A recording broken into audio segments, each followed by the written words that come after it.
দেশ সাম্প্রতিকে স্বাগত জানাচ্ছি আমি ফখরুল ইসলাম। ভারতে মর্মান্তিকভাবে খুন হয়েছেন এমপি আনোয়ারুল আজিম। হত্যাকাণ্ডের রহস্য উন্মোচনে পুলিশ। স্যাংশন ইস্যুতে রাজনীতিতে আবারও পাল্টাপাল্টি বিতর্ক। ভোটের ভাটায় উপজেলা নির্বাচন ঘিরে বাড়ছে সংঘাত, সংঘর্ষ ও খুনের মতো ঘটনা। এসব বিষয় নিয়ে আমরা আলোচনা করব। এমপি খুন এই শিরোনামে আজকে আমাদের স্টুডিওতে তিনজন অতিথি যুক্ত আছেন। আমরা শুরুতে পরিচয় করে দিতে চাই। আমাদের সঙ্গে আছেন আমিরুল ইসলাম আমিন, ত্রাণ ও সমাজ কল্যাণ সম্পাদক, বাংলাদেশ আওয়ামী লীগ। আছেন শামা ওবায়েদ, সাংগঠনিক সম্পাদক, বিএনপি। এবং আছেন দীপ আজাদ, মহাসচিব, বাংলাদেশ ফেডারেল সাংবাদিক ইউনিয়ন। তিনজনকে স্বাগত জানাচ্ছি। প্রিয় দর্শক, আমরা সরাসরি আলোচনায় ফিরতে চাই। আমরা শুরুতেই জনাব আমিরুল ইসলাম আমিন, আপনাকে দিয়ে শুরু করি। ঝিনাইদহ ৪ আসনের ৩ বারের এমপি আনোয়ারুল আজিম, তিনি ভারতের কলকাতায় খুন হয়েছেন খুবই মর্মান্তিকভাবে এবং দুঃখজনক বিষয়ও বটে। এটি মানে সম্ভবত প্রথম আসলে যে একজন সংসদ সদস্য, রানিং সংসদ সদস্য খুন হয়েছেন, এভাবে খুন হতে হয়েছে, এটি উদ্বেগজনক। কি বলবেন আসলে সেটি নিয়ে? আমরা আজকেই জানলাম। অনেক শুভেচ্ছা। দুর্ভিজ্ঞ আলোচক, বিএনপি নেত্রী শামা ওবায়েদ এবং বাংলাদেশের প্রথিত যশা সাংবাদিক দীপ আজাদ, সম্মানিত দর্শক, সবাইকে সালাম। আমি শুরুতেই জনাব আনোয়ারুল আজিমের মাগফিরাত কামনা করছি মহান আল্লাহর দরবারে, এবং তার শোকসন্তপ্ত পরিবারবর্গ, বিশেষ করে তার যে কন্যা, তার হাজারি, তাদেরকে আল্লাহ যেন এই শোক সইবার মানে ক্ষমতা প্রদান করেন, সেজন্য প্রার্থনা করছি। এটি নিঃসন্দেহে মর্মান্তিক, বেদনাদায়ক। তবে ডেফিনেটলি বাংলাদেশের কোনো পার্লামেন্ট মেম্বারের দেশের বাইরে গিয়ে মারা যাওয়াটি প্রথম। কিন্তু বাংলাদেশে আমরা ৭২ থেকে ৭৫ সালে দেখেছি যে আওয়ামী লীগের ৬ জন পার্লামেন্ট মেম্বারকে তখন সর্বহারা পার্টি বা বিভিন্ন কারণে হত্যা করেছিল। সেদিক দিয়ে এটা নতুন কিছু নয়। তো এখনও পর্যন্ত এই ঘটনায় আসলে আমি কোনো কমেন্টস এই জন্য করতে চাচ্ছি না যে কলকাতা পুলিশের যিনি ডিএফআইর যিনি প্রধান, তিনি বলেছেন যে তাকে হত্যা করা হয়েছে এরকম সুনিশ্চিত কিছু তথ্য তাদের কাছে আছে, তবে তার লাশ এখনো পাওয়া যায়নি এবং বিষয়টি এখনো একেবারে ক্লিয়ার না। আমাদের দায়িত্বশীল পুলিশের কর্তারা বলেছেন, আমাদের এই নিয়ে পররাষ্ট্রমন্ত্রীর কথা বলেছেন, আমাদের মাননীয় স্বরাষ্ট্রমন্ত্রীর কথা বলেছেন। তো এবং তারাও কিন্তু এটা বলেছেন যে হ্যাঁ, এটা হত্যাকাণ্ড হয়েছে, কিন্তু কীভাবে হয়েছে এখনো বিষয়টা সুস্পষ্ট না। সুতরাং এটা নিয়ে এখনো কোনো নির্দিষ্ট ব্যাখ্যা দেওয়া যে এটাই এই কারণে এই ঘটনা ঘটেছে এটা এই মুহূর্তে বলা যাবে না, যতক্ষণ না এটা ক্লু বের না হয়। বিশেষ করে আমাদের ডিবি পুলিশ এবং আমাদের স্বরাষ্ট্রমন্ত্রী যেটি বলেছেন যে তদন্তের স্বার্থে আমাদের অনেক কিছুই এখন আপাতত গোপন রাখতে হচ্ছে, কারণ সব কিছু যদি ক্লিয়ার হয়ে যায় তাহলে প্রকৃত আসামি যারা, তাদের ধরা পড়া যাবে না। তবে মাননীয় প্রধানমন্ত্রী ইতিমধ্যেই আনোয়ারুল আজিমের কন্যার সাথে কথা বলেছেন এবং তাকে ধৈর্য ধরতে বলছেন, সহ্য করতে বলছেন যে, এবং এটাও বলা হয়েছে যে এই হত্যাকাণ্ডের সাথে যারাই জড়িত থাকুক না কেন তাদেরকে বিচারের আওতায় আনা। একটি বিষয় কিন্তু বাংলাদেশের একজন আইন প্রণেতা, তিনি খুন হয়েছেন এবং একদম বাংলাদেশের সর্বোচ্চ যে জায়গাটি জাতীয় সংসদের আইন প্রণেতা। তো সেক্ষেত্রে আসলে এই ধরনের একটু হত্যাকাণ্ড বা অধ্যত্ত যারা দেখেছেন, ইতিমধ্যে 3 জন গ্রেপ্তার হয়েছেন, রহস্য নিশ্চয় উন্মোচিত হবে, এটি সবাই আশা করেন। কারণ একজন আইন প্রণেতা খুন হয়েছেন, সেটি যদি যারা দায়ী, দোষী তারা ধরা না পড়ে, সেটি খুবই দুঃখজনক হয়ে উঠবে আর কি। না, এরা ধরা পড়বে না এটা আমি মনে করব কেন? জি, এটা ভাবার কোনো কারণ নেই। হ্যাঁ, তা আমরা তো ঘটনার বিষয়টা মানে হত্যাকাণ্ডের বিষয়টা জানলাম আজকে। তো এটা তো ডেফিনেটলি যারা যেহেতু আইন প্রণেতা অবশ্যই গুরুত্বপূর্ণ ব্যক্তি, কিন্তু আমাদের কাছে তো প্রতিটি হত্যাকাণ্ডেরই বিচার করা মানুষের সেটা চাহিদা এবং আমাদের দায়িত্বের মধ্যে পড়ে। সেই জায়গা থেকে আওয়ামী লীগ কাজ করে যাচ্ছে। তো এখন আমি আগেই বলেছি আপনাকে যে ৭২ থেকে ৭৫ সালে দেশের ৬ জন পার্লামেন্ট মেম্বারকে হত্যা করা হয়েছিল। একজন পার্লামেন্ট মেম্বারকে প্রকাশ্য দিবালোকে ঈদের জামাতে হত্যা করা হয়েছিল। সেই বিভীষিকাময় দিনগুলোর কথা আমাদের অনেকের মনে আছে। হ্যাঁ, তো এটা ডেফিনেটলি এটা বিচারের আওতায় আনা হবে। বিএনপি মহাসচিব একটা কথা বলেছেন যে মৃত্যুর ঘটনার সঙ্গে দুর্নীতির বিষয়ে থাকতে পারে কিনা, এই ধরনের কি সংশয়ের কথা বলেছেন। এটি এবার জনাব ওবায়দুল কাদের, আওয়ামী লীগ সাধারণ সভা, তিনি বলেছেন যে এটি আসলে সমীচীন হয়নি। ডেফিনেটলি একটা বিষয়, এরকম একটা নির্মম হত্যাকাণ্ডের সময় এখনো কোনো কিছুই ক্লিয়ার না। এখানে আমি কি করে কথা বলি, বরং আমি মনে করি যে বিএনপি মহাসচিব এটা বলুক অথবা অন্য যে কে বলুক, এটা তো দায়িত্বশীল আচরণ হতে পারে না। এটা তো কোনো কিছুই ক্লিয়ার না যে এটা কি দুর্নীতি আছে নাকি কোনো অন্য কিছু আছে। এটা তো এটা বলে বরঞ্চ আমি তো মনে করি ঘটনাকে অন্যদিকে প্রভাবিত করার চেষ্টা করা হয়। এটা দায়িত্বশীল কোনো ব্যক্তিরা বলতে পারে না। যদি আমরা মনে করি যে এখান থেকে ক্লু বের করা উচিত, কারা কারা হত্যাকাণ্ডে যেহেতু আছে এটা জানা উচিত, তো এর আগেই এই ধরনের কথা বলে ফেলা। এখন উনি যেটা বলেছেন যে দুর্নীতির বিষয় থাকতে পারে, তাহলে মির্জা ফখরুল ইসলাম সাহেব জাতির কাছে প্রকাশ করুক যে এই দুর্নীতি হয়েছে, সে কারণে তাকে মেরে ফেলা হয়েছে। তো বলুক, ওনার কাছে এটা জাতির কাছে ক্লিয়ার করা উচিত আমি মনে করি। যদি উনি নিজ দাবির প্রতি আস্থাশীল হয় তাহলে তা অবশ্যই ওনার এটা উচিত জাতিকে এটা জানানো, যাতে তার খুনিরা সহজে পার না পায়, তার খুনিদেরকে যেন সহজে আইনের আওতা আনা যায়। জি, ধন্যবাদ। আমি একটু জনাব শামা ওবায়দ আপনার কাছে আসতে চাই। আসলে আপনারা রাজনীতি করেন, আসলে একজন সংসদ সদস্য যে দলেরই হোক খুন হয়েছেন তিনি বিদেশের মাটিতে, সেটি অবশ্যই অনেক উদ্বেগজনক, দুঃখজনক। কি বলবেন এই বিষয়টি? আরেকটি বিষয় হচ্ছে যে বিএনপি মহাসচিব বলেছেন যে সংশয় থাকতে পারে দুর্নীতির বিষয়ে। ধন্যবাদ আপনাকে, আমার সহ আলোচকদেরকে শুভেচ্ছা জানাচ্ছি। আইন প্রণেতা বা আইন প্রণেতা কি না, মানে আক্ষরিক অর্থে আইন প্রণেতা নাকি অ্যাকচুয়ালি আইন প্রণেতা, সেটা পরে আসি। বাংলাদেশে একজন নাগরিক অবশ্যই বিদেশের মাটিতে খুব নর্মালভাবে যে তাকে গিয়ে খুন হয়েছেন বা অ্যাক্সিডেন্টে, সেটা কিন্তু না। প্রথমে উনি গুম হয়েছেন। কারণ প্রথমে গুম হয়েছে এই জন্য বলছি যে কারণ প্রথমে উনি যখন নিখোঁজ হলেন, ওনার ফ্যামিলি মেম্বাররা যখন তাকে খুঁজছে, তখন কিন্তু ব্যাপারটা পরিষ্কার না যে উনি খুন হয়েছেন বা ওনার কি হয়েছে। তারপরে কলকাতার মানে প্রশাসনের মাধ্যমে আমরা জানতে পারলাম তাদের যে উনি আসলেই খুন হয়েছেন। এখন অবশ্যই এটা স্বরাষ্ট্রমন্ত্রী কিন্তু একটা কথা বলেছেন, বাংলাদেশের স্বরাষ্ট্রমন্ত্রী বলেছেন যে উনি খুব পরিষ্কারভাবে বলেছেন কলকাতার কেউ এটাতে জড়িত নয়, বাংলাদেশের লোকজনই তাকে খুন করেছে। এটা পরিষ্কারভাবে আমি সকালে শুনলাম উনি প্রেস কনফারেন্সে বলেছেন। তার মানে স্বরাষ্ট্রমন্ত্রী যা বলছেন তার চেয়ে বেশি উনি জানেন।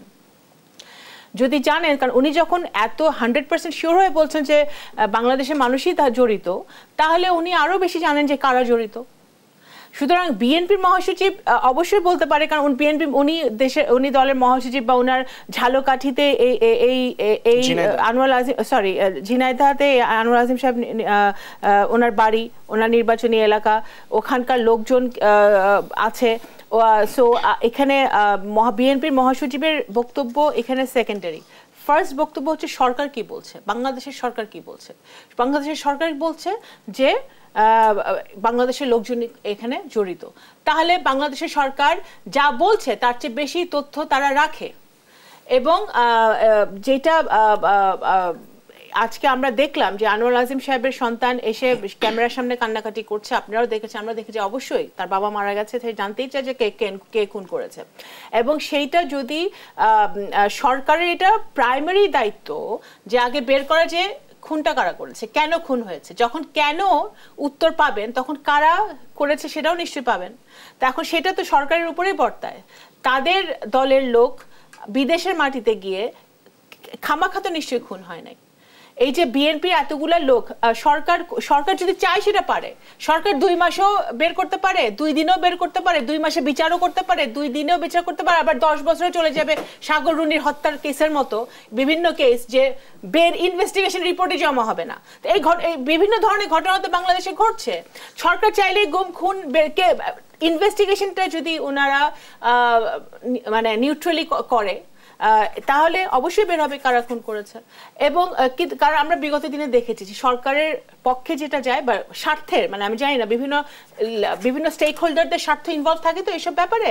তো সুতরাং সরকারের স্বার্থে যেটা যায়, পক্ষে যেটা যায়, সেই তদন্ত, সেই বিচার মানে তড়িৎ গতিতে বিদ্যুতের বেগে এটা আগায়। আবার যেগুলো তারা চায় না সেগুলো খুবই মন্থর গতিতে বছর পর বছর চলে যায়, ফ্যামিলি মেম্বাররা বসে থাকে, কিন্তু সুরা হয় না। তো আমাদের গুম খুনের এরকম বহু ঘটনা ঘটেছে যেগুলার তারা তদন্তই করতে চায় না, বরঞ্চ যারা গুম হয়েছে তাদের পরিবারের উপর গিয়ে প্রেশার দেয় পুলিশ যে তোমরা গিয়ে বলো যে আমাদের পরিবারের সদস্য গুম হয় নাই, এমনি চলে গেছে। এই ধরনের প্রেশার দেয়। সুতরাং আমরা আশা করব যে এই দেশের নাগরিক, উনি কতটুকু আইন প্রণেতা, কারণ এই পার্লামেন্ট একটা বৈধ পার্লামেন্ট না, সেটা আমি বাদ দিলাম, কিন্তু এই দেশের নাগরিক অন্য দেশে গিয়ে নৃশংসভাবে হত্যা হয়েছে, সেটার একটা সুষ্ঠু তদন্ত হওয়া উচিত। এবং এটা কারা করেছে, স্বরাষ্ট্রমন্ত্রীর কথা অনুযায়ী অবশ্যই সরকারের কাছে যা তারা বলছে তার চেয়ে অনেক বেশি তথ্য আছে, সুতরাং এগুলো বের করা উচিত। জি, অসংখ্য ধন্যবাদ। জনাব দীপ আজাদ, আপনার কাছে একটু আসতে চাই যে আসলে কি বলবেন এই যে এই ধরনের একটু উদ্বেগজনক ঘটনা, আমরা ৭৫-এর পরে দেখলাম যে একজন আইন প্রণেতা আবার খুন হয়েছেন, তাও দেশের বাইরে। ধন্যবাদ আমিন ভাই, যারা আমাদের দর্শকের মতো দেখছেন তাদের সকলকে শুভেচ্ছা জানাচ্ছি। আমি আসলে গণমাধ্যম কর্মী, তো আমি প্রথমে একটু কিছু তথ্য দিতে চাই। সেটি হচ্ছে যে প্রথমে যে ঘটনাটা খুবই দুঃখজনক, বেদনাদায়ক, মানে যে কোনো মানুষই হত্যাকাণ্ডের শিকার হোক সেটি কারো কাছেই কাম্য নয়, এবং তার পরিবারের কাছে তো কোনোভাবেই তারা শোক সন্তপ্ত পরিবার। কিন্তু এই মুহূর্তে অনেক আলোচনা আসছে, অনেক নিউজ হচ্ছে না, বিভিন্ন তথ্য আসছে যেগুলো হয়তো তার পরিবারের জন্য কোনোভাবেই মানে তারা আশা করছেন না, কিন্তু এই তথ্যগুলো বিভিন্নভাবে আসছে, যদি অনেকগুলো হচ্ছে অসমর্থিত, কোনোটা সমর্থিত, কোনোটা অসমর্থিত। প্রথম হচ্ছে যে উনি যে অ্যাপার্টমেন্টে উঠেছিলেন, সেই অ্যাপার্টমেন্টটি হচ্ছে একটা ডুপ্লেক্স অ্যাপার্টমেন্ট। এটা খুবই একটা মোটামুটি একটা কলকাতার অভিজাত অ্যাপার্টমেন্ট বলা যায়। এবং এই অ্যাপার্টমেন্টে ঢোকার ক্ষেত্রে কিন্তু আপনার তালা চাবি নেই, এটি ঢোকার জন্য আপনার পাসওয়ার্ড বা আঙুলের ছাপ দিয়ে আপনার ঢুকতে হয়। তথ্যটি হচ্ছে যে উনি সহ 4 জন আপনার অ্যাপার্টমেন্টে ঢুকেছিলেন, তার মধ্যে একজন নারী ছিলেন এবং 3 জন আপনার বের হয়ে আসছেন, একজন আপনার বের হননি। কিন্তু এই 3 জন যারা বের হয়ে আসছেন তাদের কিন্তু কারো কাছে কোনো লাগেজ ছিল না, রক্তের ছাপ রয়েছে, রুমে কোনো দুর্গন্ধ নেই। তার মানে হচ্ছে যারাই বের হয়েছেন বাকি একজনের কিন্তু মানে যে একজন বের হননি রুম থেকে বা ওই অ্যাপার্টমেন্ট থেকে বের হননি, তার কিন্তু আপনার কোনো মানে জীবন্ত বা মৃত কোনো কিছু পাওয়া যায়নি। তার মানে হচ্ছে যিনি বের হননি তাকে খুবই ছোট ছোট আকারে মানে খণ্ড খণ্ড করেই তারপরে ওখান থেকে মানে নিয়ে যাওয়া হয়েছে। এইটা একটা হচ্ছে হলো তথ্য। এবং যারা ওই 3 জনকে মানে কলকাতা পুলিশ বলছেন যে 3 জন আপনার বের মানে ওনার সাথে ঢুকেছেন বা বের হয়েছেন তারা বাংলাদেশি। এটি হচ্ছে কলকাতা পুলিশের আপনার আমাদের যে সহকর্মী আছেন কলকাতাতে, যিনি আমার টেলিভিশনে নাগরিক টিভিতে কাজ করেন, তিনি আপনার তার তথ্য অনুযায়ী হচ্ছে হলো এরকমই আর কি। আরেকটি তথ্য হচ্ছে যে একসময় কিন্তু উনি ইন্টারপোলের ওয়ারেন্টভুক্ত আসামিও ছিলেন আপনার এক সময়। হ্যাঁ, বিভিন্ন মামলা ছিল তার বিরুদ্ধে সেই সময়। এটা একটা হচ্ছে হলো মানে আর কি। আমি একটু যেটা হচ্ছে যে মানে প্রথমত অবাক হয়েছি যে কারণ বাংলাদেশ থেকে তো প্রচুর মানুষ চিকিৎসার জন্য ভারতে যায়, কলকাতা, চেন্নাই, বেঙ্গালুরু, বিভিন্ন জায়গায়, দিল্লিতে বিভিন্ন জায়গায় যায়। সাধারণ মানুষ তো যিনি যান তার সাথেও আপনার 1 থেকে 2 জন বা 3 জন সাধারণত মানে সহযোগী বা আত্মীয় স্বজন, হ্যাঁ, সহকর্মী চান আর কি। এক্ষেত্রে উনি যখন গোপাল বিশ্বাসের বাড়ি থেকে বের হলেন, যে স্বর্ণ ব্যবসায়ী, কলকাতার স্বর্ণ ব্যবসায়ী গোপাল বিশ্বাসের বাড়ি থেকে বের হলেন, সেই সময় তার সাথে তার কোনো সহকর্মী ছিল কিনা অনেকগুলো তথ্য কিন্তু আপনার আমাদের কাছে নাই, কারণ উনি অন্য একটা দেশে আপনার ঘটনাটা ঘটেছে। অনেকগুলো প্রশ্ন কিন্তু আপনার আমাদের কাছে রয়ে গেছে, সেই প্রশ্নগুলোর উত্তর কিন্তু এখনো পাওয়া যায়নি, যদিও আমাদের অপেক্ষা করতেই হবে, কারণ এটা তো আর আপনার ঢাকা বা খুলনা বা রাজশাহীর ঘটনা না যে খুব দ্রুতই আমরা সবকিছু জেনে যাবো আপনার। আর একটা তথ্য কিন্তু আপনার গণমাধ্যম অনেক রকম করেছে, কারণ যেহেতু ঘটনাটা অনেক দূরে, মরদেহ উদ্ধার হয়েছে বলে অনেক গণমাধ্যম, আমার মানে যে টেলিভিশন সেটিও তো আপনার বলা হচ্ছে যে মরদেহ উদ্ধার, কিন্তু তার মরদেহ কিন্তু উদ্ধার হয়নি বা খণ্ডিত কোনো দেহ উদ্ধার হয়নি। শুধুমাত্র আপনার সেই অ্যাপার্টমেন্টে রক্তের বিভিন্ন জায়গায়, পুরো রুমে বিভিন্ন জায়গায় রক্তের দাগ পাওয়া গেছে, রক্ত পাওয়া গেছে, যেগুলো আপনার পরীক্ষা নিরীক্ষার জন্য নেওয়া হয়েছে। এটি একটা বড় কিন্তু ধারণা, পুলিশ ধারণা করছেন, কলকাতা পুলিশ ধারণা করছেন এবং সিসিটিভি ফুটেজ দেখে যে আপনার আনোয়ারুল আজিম আনারকে আপনার ওই অ্যাপার্টমেন্টের ভিতরে হত্যা করা হয়েছে এবং সেটি বিভিন্নভাবে কোনোভাবে এবং তার ফোনটি বিভিন্ন জায়গায় আপনার ঘোরানো হয়েছে। হ্যাঁ, এই ঘটনাটি যে শুধু মানে বাংলাদেশি নাগরিকদের দ্বারাই সংগঠিত হচ্ছে, এটি আপনার সাংবাদিক হিসেবে আমার কাছে বিশ্বাস করতে একটু কষ্টই হচ্ছে। আপনার মানে ওপারেও যারা আছেন তাদের কারো সহযোগিতা পাওয়া যায়নি এই ঘটনায়, সেটি আপনার আমি অবশ্য, যদিও আপনার মানে কলকাতাতে 2 জনকে জিজ্ঞাসাবাদের জন্য নেওয়া হয়েছে এবং বাংলাদেশে গোয়েন্দা বিভাগ তারাও আপনার 3 জনকে আটক করেছেন জিজ্ঞাসাবাদের জন্য। ফলে পুরো তথ্যটি পেতে কিন্তু আরও একটু সময় নিতে হবে। ফলে এখনই যে কোনো আপনার সিদ্ধান্তে পৌঁছানো, যে কোনো মন্তব্যে আপনার কোনোটাই যে একদম পুরোপুরি সঠিক হবে সেটি কিন্তু আশা করা যায় না। তবে আমি একটু মানে অবশ্যই বিশ্বাস করি শামা ওবায়দ তিনি অত্যন্ত অনেক কেন্দ্রীয় নেতা, আমিন ভাই তিনিও কেন্দ্রীয় নেতা, এরকম একটি ঘটনায় মানে বিতর্কে না গিয়ে আপনার এখনই আপনার যে কোনো বিতর্কিত মন্তব্য না করে, কারণ একটি হত্যাকাণ্ডের ঘটনা ঘটেছে, একটি পরিবার তার একজন, যে আপনি আইন প্রণেতা মানেন আর না মানেন, যেটি সমাজ বলেছেন যে একজন নাগরিক তো আপনার আমাদের বাংলাদেশের নাগরিক তো আপনার যে কোনোভাবেই হোক তিনি নিহত হয়েছেন। ফলে এই জায়গাটাই আপনার আলোচনাটা আপনার এই জায়গায় থাকুক, আমরা আরও অপেক্ষা করতে হবে আমার মনে হয় যে। কিন্তু এটা খুবই কতগুলো প্রশ্ন রয়েছে, সেই প্রশ্নগুলো উত্থাপন করে আপনার এখন অবশ্য উত্তর পাওয়া যাবে না, কিন্তু অপেক্ষা করা ছাড়া আসলে কিন্তু কিছুই করার নেই আমাদের। তবে আমি একটু অ্যাড করতে চাই ওনার সাথে যে যত তাড়াতাড়ি সরকার, এটা আমরা তো সুষ্ঠু তদন্ত দাবি করছি, যত তাড়াতাড়ি তদন্তটা করবে তত তাড়াতাড়ি এই যে বিভিন্ন ধরনের রিউমার বা বিভিন্ন ধরনের এগুলো আমরা শুনতে পাচ্ছি এগুলোর অবসান ঘটবে। কারণ সাধারণ জ্ঞানে বলে যে শুধু চিকিৎসার জন্য গিয়ে মানুষ এভাবে নৃশংসভাবে হত্যা হয় না। অসংখ্য ধন্যবাদ। আমাদের একটি বিরতি নিতে হবে। প্রিয় দর্শক, দেশ সাম্প্রতিকে নিচ্ছি একটি ছোট্ট বিরতি, ফিরছি একটু পর, সঙ্গেই থাকুন।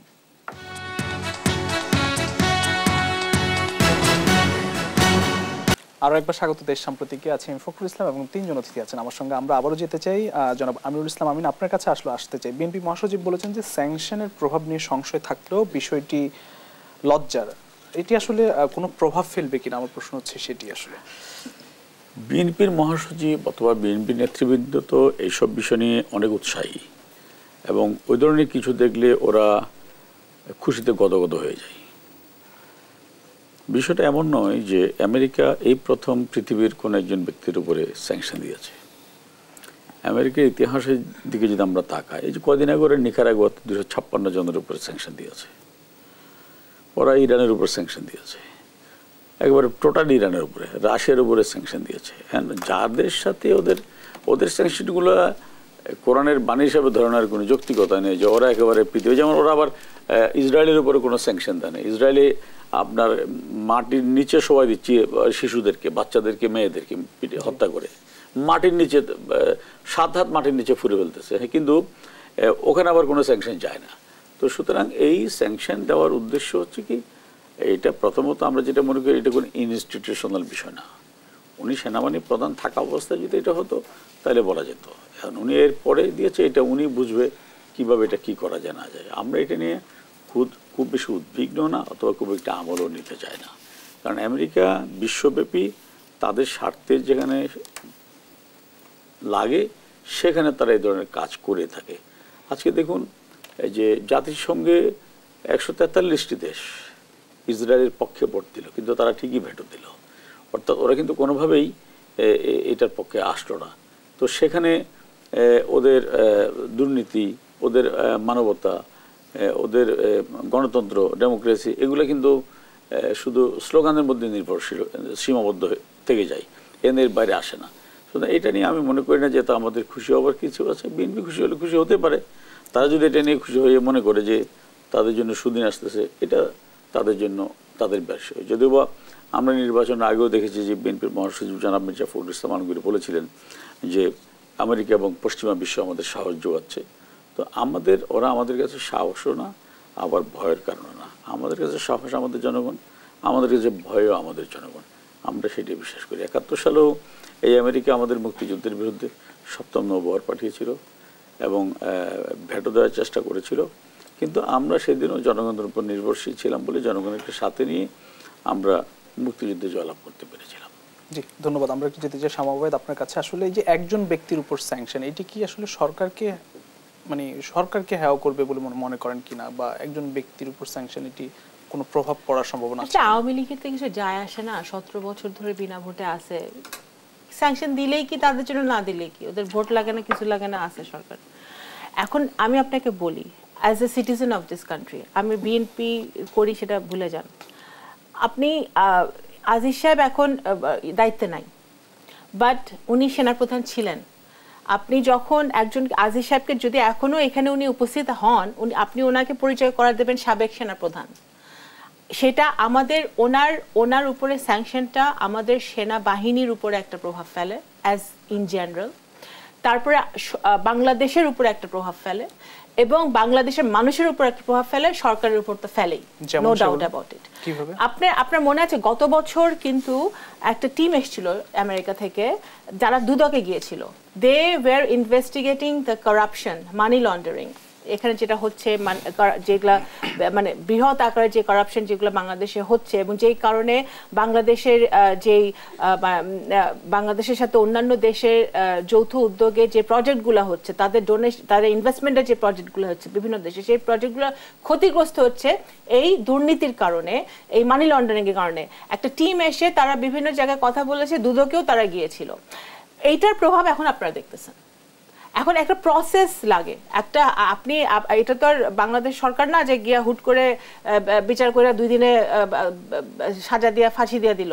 এখানে তার একটা প্রসেসের মধ্য দিয়ে যুক্তরাষ্ট্রে যখন স্যাংশন যে কোনো দেশে দেয় যায়, আর আমি প্রভাব পড়তে পারে, অবশ্যই প্রভাব, নেতিবাচক প্রভাব পড়তে পারে। কারণ শুধু উনি বা ওনার পরিবার এখন যুক্তরাষ্ট্রের স্যাংশন হয়েছে। প্রথম কথা, ওনার আজিজ সাহেবের পরিবারও কিন্তু যুক্তরাষ্ট্রের সাথে অ্যালাইন্ড যে দেশগুলা, ওই দেশগুলোতে তাদের ভিসা পাইতে এখন সমস্যা হবে, first of all.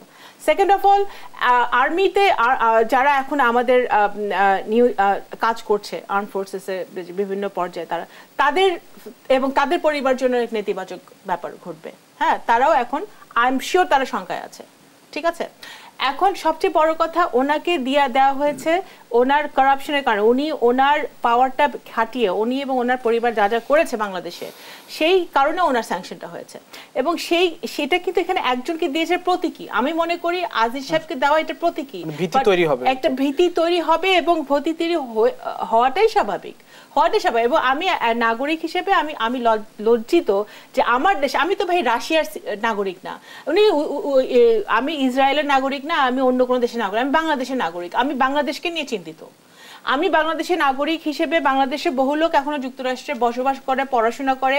I am sure ভাইয়েরও পরিবারের বহু লোক আমেরিকায় থাকে, পড়াশোনা করে বিভিন্ন কাজে। তো সেখানে এটা একটা বাস্তবতার দিক থেকে এটা চিন্তা করতে হবে।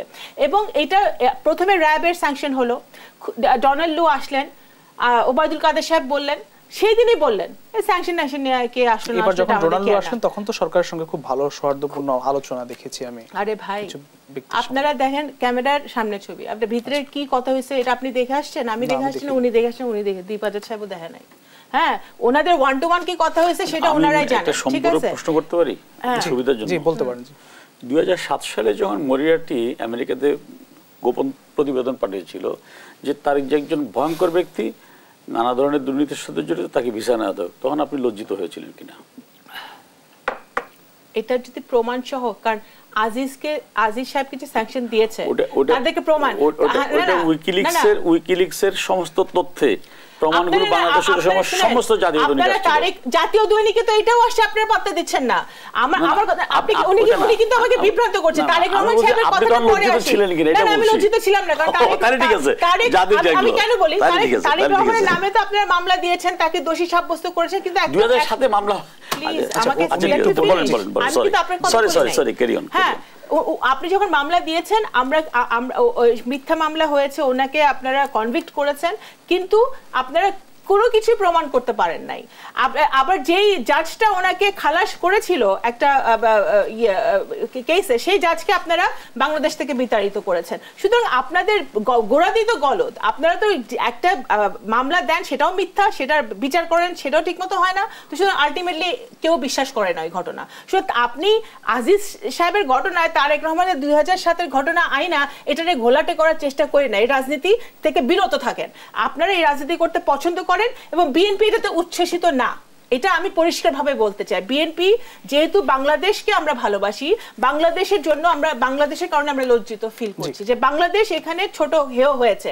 আমাদের সেনাবাহিনী যেখানে, এখানে শুধু সেনাবাহিনী না, আমি এখানে আরেকটা কথা বলতে চাই। ডয়েচে ওয়েলের একটা ভিডিও আমি দেখলাম যেখানে সেনাবাহিনীকে আবার আনা হয়েছে এবং সেনাবাহিনী এবং সেটা আমাদেরকে হেয় করে।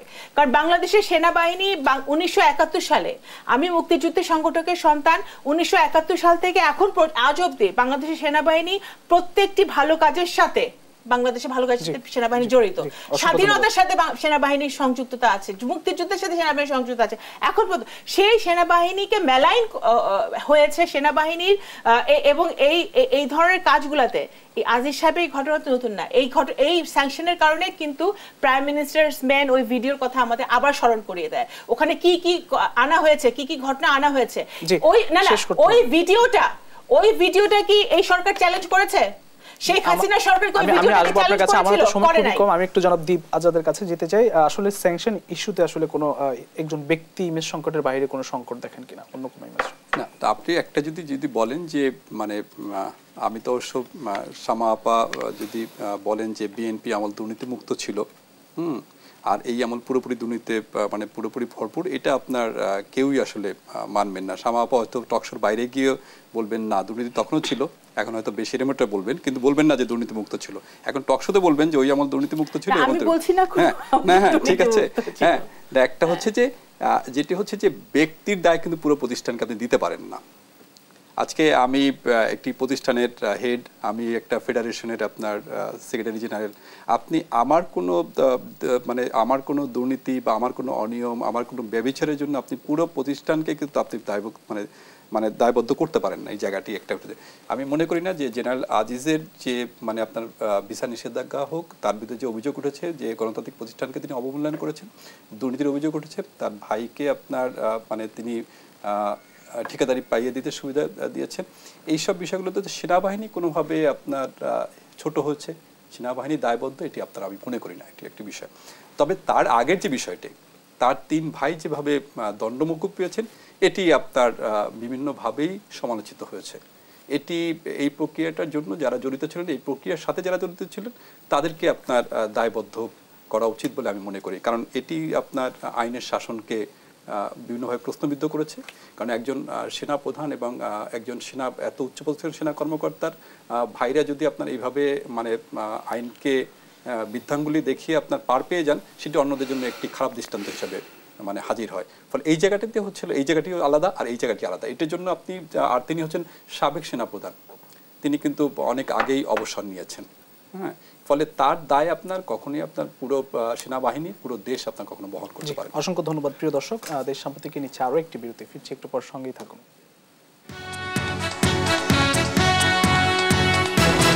আরো একবার স্বাগত দেশ সম্প্রতিকে। আছেন 3 জন অতিথি, আমরা আবারও যেতে চাই জনাব দীপ আজাদ, আপনার কাছে আসতে চাই উপজেলা নির্বাচন প্রসঙ্গ। আমরা আজকেও লক্ষ্য করেছি নরসিংদীর রায়পুরাতে একজন ভাইস চেয়ারম্যান প্রার্থী, তাকে আসলে খুন করা হয়েছে।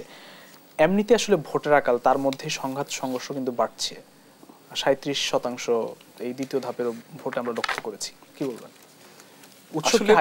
মানে এটা হচ্ছে যে আওয়ামী লীগ সভানেত্রী প্রধানমন্ত্রী যে উদ্যোগটা নিয়েছিলেন যে উপজেলা নির্বাচনকে মানে স্থানীয় সরকার নির্বাচনকে সেই উৎসবের আমেজটা ফিরিয়ে আনার জন্য দলীয় প্রতীক না দিয়ে, কিন্তু সেই উদ্দেশ্যটি আসলে তার দলের নেতা কর্মীরাই ভেস্তে দিয়েছেন, বিশেষ করে নেতারা মানে মন্ত্রী, বিশেষ করে মন্ত্রী এমপিরা তারা ভেস্তে দিয়েছেন।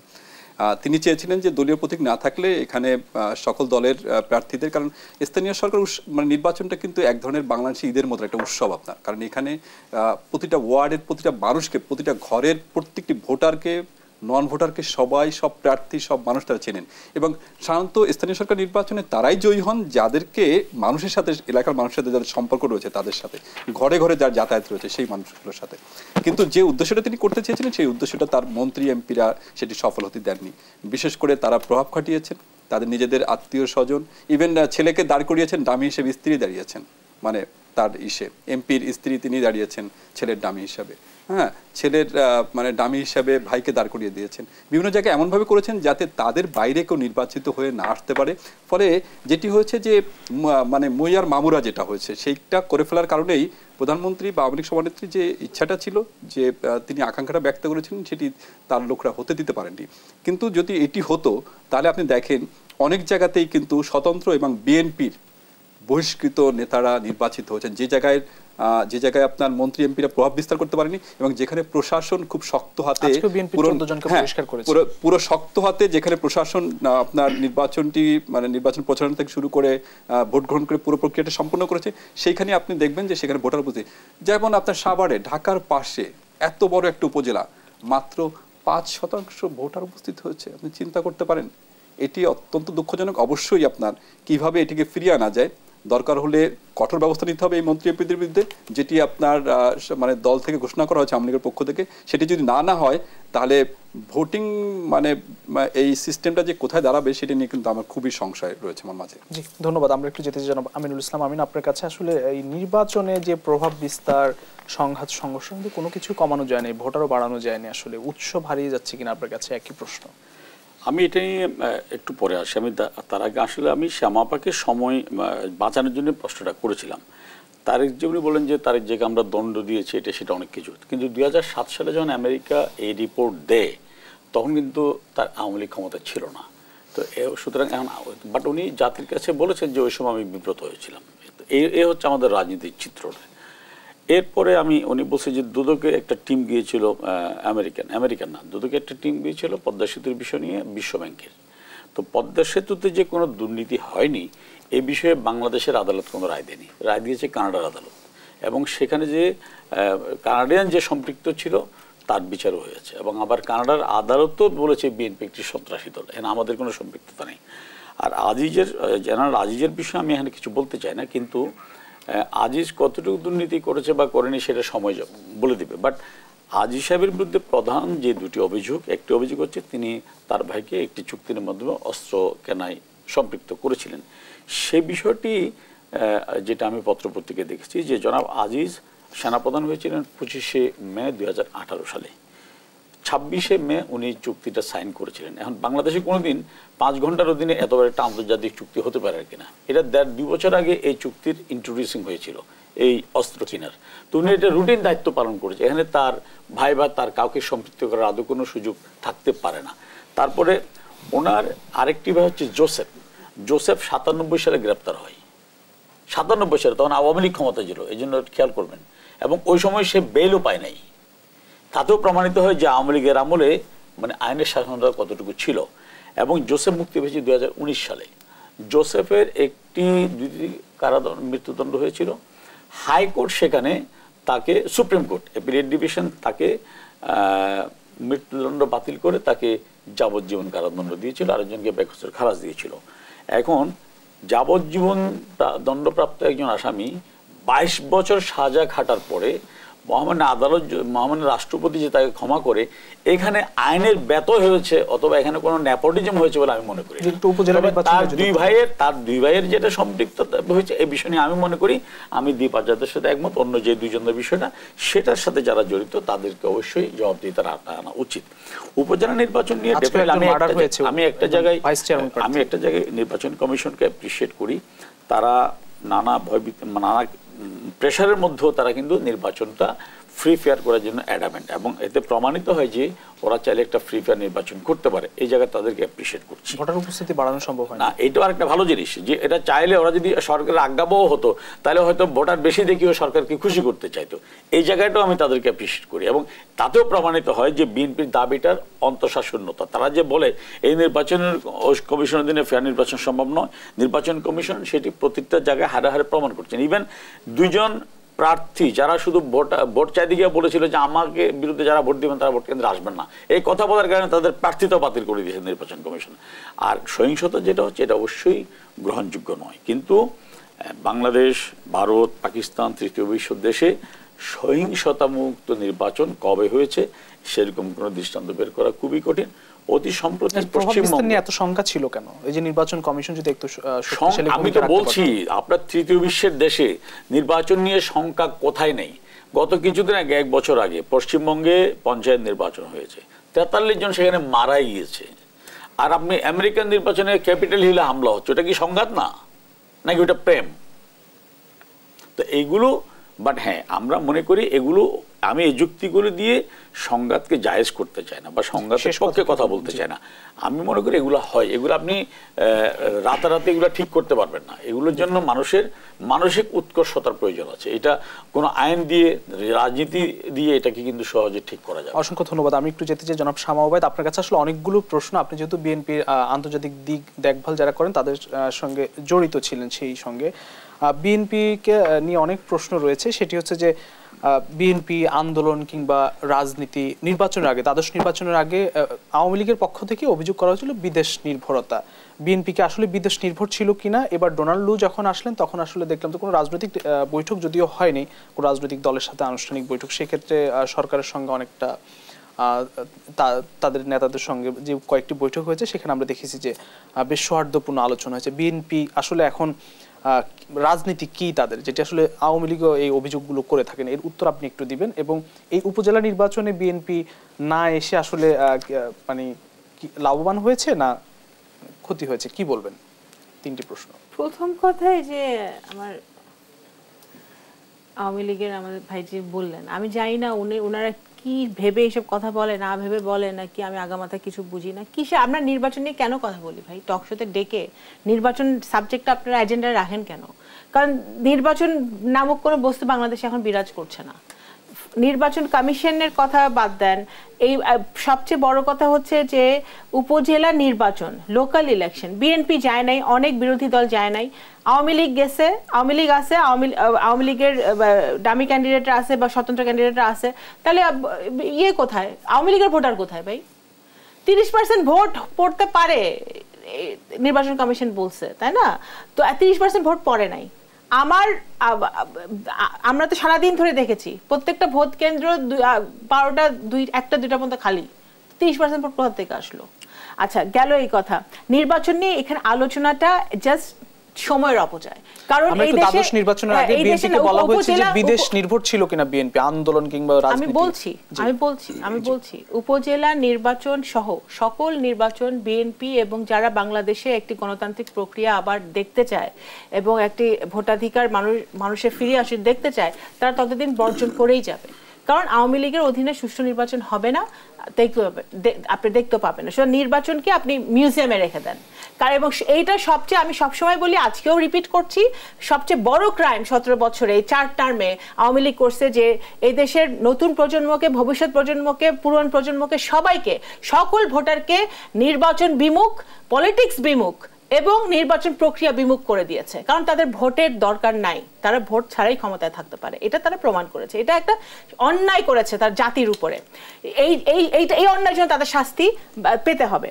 আচ্ছা, এখন বিএনপি বিদেশ নির্ভর নয়, 2007 সালের কথা বারবার উনি বলতেছেন না, কারণ এইটা তো আজিজ সাহেবের কথা তো ওনার কিছু বলার নাই। প্রথম কথা আমি বলতে চাই যে এই স্যাংশনের কারণে যদিও উনি একজন ব্যক্তি, বাট উনি একজন প্রতিষ্ঠানকে প্রতিনিধিত্ব করতেন, সুতরাং ওই প্রতিষ্ঠানের উপরেও কালিমা লেপন হয়েছে বলে আমি মনে করি। ঠিক আছে? এবং 2007 সালে সবচেয়ে বেশি বিদেশিদের কাছে দৌড়ঝাঁপ করেছে আওয়ামী লীগ। আওয়ামী লীগে এমন কোন নেতা নাই, যখন ওনাদের বর্তমান প্রধানমন্ত্রী যখন বিদেশে তখন গিয়েছিলেন, সকল বৈধতা ওই 1-11 সরকারকে দিয়ে, তখন ওই 1-1.5 বছর উনি চষে বেরিয়েছেন সব জায়গায়, কোনো দেশ বাকি নাই, আমেরিকা তো সবচেয়ে বেশি গেছেন। তো সুতরাং ওনাদের লোকজন সবচেয়ে বেশি চায়। বিএনপি একটি বৃহৎ রাজনৈতিক দল, জনপ্রিয় রাজনৈতিক দল, বহুবার রাষ্ট্রের দায়িত্বে ছিল, ভবিষ্যতেও আসবে। এবং সুতরাং বিএনপির সাথে ওনারা পছন্দ করুক বা না করুক, বিএনপির সাথে সকল শক্তি, India, Russia, America, China, Japan যা আছে, সবাই বিএনপির সাথে যোগাযোগ রাখবে, কথা বলবে, বিকজ ওরা জানতে চায় যে বিএনপি এখন কি করছে, বিএনপি চিন্তা ভাবনা কি, বিএনপি আবার রাষ্ট্রের দায়িত্বে আসলে বিএনপি কি করবে। যেই গলতগুলো তারা দেখছে, এই যে অস্ট্রেলিয়ার ফরেন মিনিস্টার আসছে কয়েকদিন আগে, এক ব্রিটিশ এক মন্ত্রী এসে গেল, এদের সাথে যখন আমাদের কথা হয় তখন এরা বলে যে এই যে দুর্নীতির কারণে, যে এই যে আমাদের মধ্যম আয়ের দেশে যাওয়ার যে একটা উন্নীত এলডিসি ইয়েগুলাতে যে গোলটা যে আছে, এটাতে আমাদের ভীষণ সমস্যার সম্মুখীন হচ্ছে বাংলাদেশ। হ্যাঁ, কারণ আমাদের যে সূচকগুলো আছে সেই সূচকগুলাই, ডেটাটাই ফ্যাক্ট, মানে অরিজিনাল না। যে সূচকের উপর ভিত্তি করে আমরা চাচ্ছি যে মধ্যমায়ের দেশে যাব, সেই সূচকগুলো প্রপার না। এবং মধ্যমায়ের দেশে যাওয়ার পরে যে নতুন চ্যালেঞ্জগুলো আসবে, সেগুলো মোকাবেলা করার জন্য বাংলাদেশ আদৌ রেডি না। আমরা আরো ঋণ নিচ্ছি পুরান ঋণ শোধ করার জন্য। আমাদের এখন যা অবস্থা, আমরা ইম্পোর্ট করে টাকা দিতে পারছি না, এয়ারলাইন আলারা টাকা নিতে পারছে না, কেউ, মানে এখন তো একেবারে ডেডলকের অবস্থা চলে আসতেছে অবস্থা। সেই কারণেই কিন্তু বিদেশিরা শঙ্কিত, এবং বিদেশিরা আমাদের সাথে কথা বলে, জানতে চায় যে তোমরা যখন আসবা তোমরা কিভাবে ঠিক করবা, এবং সেটাই আমরা তাদেরকে উত্তর দেওয়ার চেষ্টা করি। বিএনপি দল হিসেবে ব্যাকফুটে কিনা, মানে এই যে এত বছর ক্ষমতার বাইরে, একটু সংক্ষেপে। শুধু আওয়ামী লীগে আছে ভাই, সবাই তো ব্যাকফুটে আছে, ফ্রন্টে কাদের দেখেন আওয়ামী লীগ ছাড়া। যখন আপনি এই স্যাংশনের মতো ঘটনা ঘটে কেন, যখন আপনি প্রশাসনকে ব্যবহার করে আপনি 4বার ক্ষমতায় থাকবেন, যখন আপনি প্রশাসনকে ব্যবহার করে দুর্নীতি করবেন, যখন আপনি খুন করবেন, গুণ করবেন নিজের স্বার্থ রক্ষার জন্য, ক্ষমতায় থাকার জন্য, তখন তো এই ঘটনাই ঘটবে। ব্যাকফুটে বিএনপি নাই, ব্যাকফুটে বাংলাদেশের জনগণ, ব্যাকফুটে বাংলাদেশের গণতন্ত্র, ব্যাকফুটে বাংলাদেশের জনগণের চাওয়া বা পাওয়া সবকিছু ব্যাকফুটে আছে। ফ্রন্ট ফুটে তখনই যাবে যখন একটি সুষ্ঠু নির্বাচন হবে, মানুষ ভোট দিতে পারবে। জি 20 সেকেন্ড যদি একদম শেষ করতে হবে। প্রথমত রিং, জিডিপির 60% যদি রিং নেয় কোনো দেশ, তখন কিন্তু দেশটা রিস্কের মধ্যে থাকে না। আর আমাদের হচ্ছে 37%। আর আরেক সময় হয়তো সময় পেলে শামাপা বলবেন যে বিদেশিরা তাকে অনেক কিছু জিজ্ঞেস করে, তারা 5 বার চ্যাম্পিয়ন হয়েছিল, সে প্রসঙ্গে কোনোদিন জিজ্ঞেস করেছিল কিনা যে আপনি আবার আসতে জিজ্ঞেস করেন, আপনাদের বলবে, আমাদেরও তো জিজ্ঞেস করেন। অসংখ্য ধন্যবাদ প্রিয় দর্শক, দেশ সাম্প্রতিক আজ এখানেই শেষ করতে হবে। আবার দেখা হবে আগামীকাল একই সময় অন্য কোনো অতিথি নিয়ে। সে পর্যন্ত সবাই ভালো থাকবেন, সুস্থ থাকবেন, শুভরাত্রি।